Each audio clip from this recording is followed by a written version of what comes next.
Hi friends, welcome to Sriyarsha cooking channel. నేను మీ సరిత. ఇవాళ మన రెసిపీ వచ్చి ఆనియన్ బోండా.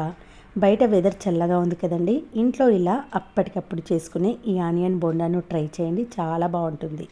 దీనికోసం ముందుగా ఒక మిక్సింగ్ బౌల్లోకి ఒక 4 పెద్ద సైజు ఉల్లిపాయను ఇలా పొడవు ముక్కలుగా కట్ చేసి వేసుకోండి. దీంట్లోకి ఒక 4 పచ్చిమిర్చిని సన్నగా తరుక్కొని వేసుకోండి. కొన్ని కరివేపాకు ఆకులు, కొంచెమంత కొత్తిమీరను వీలైనంత సన్నగా చాప్ చేసి వేసుకోండి. తర్వాత ఒక అర టీ స్పూన్ వరకు అల్లం వెల్లుల్లి పేస్ట్, రుచికి సరిపడా సాల్ట్, పావు టీ స్పూన్ వరకు జీలకర్ర, చిటికెడంతా వంట సోడాను వేసి ఉల్లిపాయల్లోని నీరు బయటకు వచ్చేలా ఇలా పిసుకుంటూ కలపండి.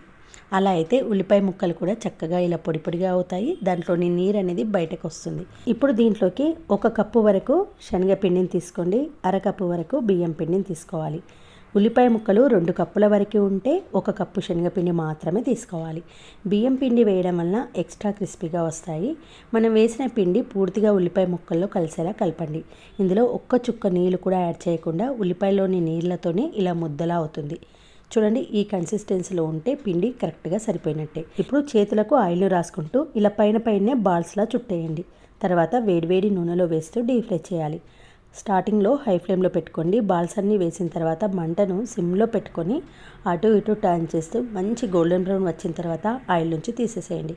ఈ బాల్స్ అనేది పైనే చుట్టుకుంటూ వేయాలండి. అలా అయితేనే లోపల వైపుకు పిండి గుల్లగా అవుతాయి.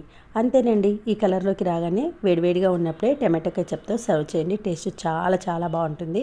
పైన కరకరలాడుతూ లోపల మధ్యలో ఉల్లిపాయ ముక్కలు తగులుతూ ఎన్ని తిన్నా ఇంకా తినాలనిపించేలా ఉంటుంది. ఓకే ఫ్రెండ్స్, ఈ ఆనియన్ బోండా నచ్చితే ఒక లైక్ చేసి మీ ఫ్రెండ్స్తో రిలేటివ్స్తో షేర్ చేయండి. మరొక మంచి వీడియోతో మళ్ళీ కలుద్దాం.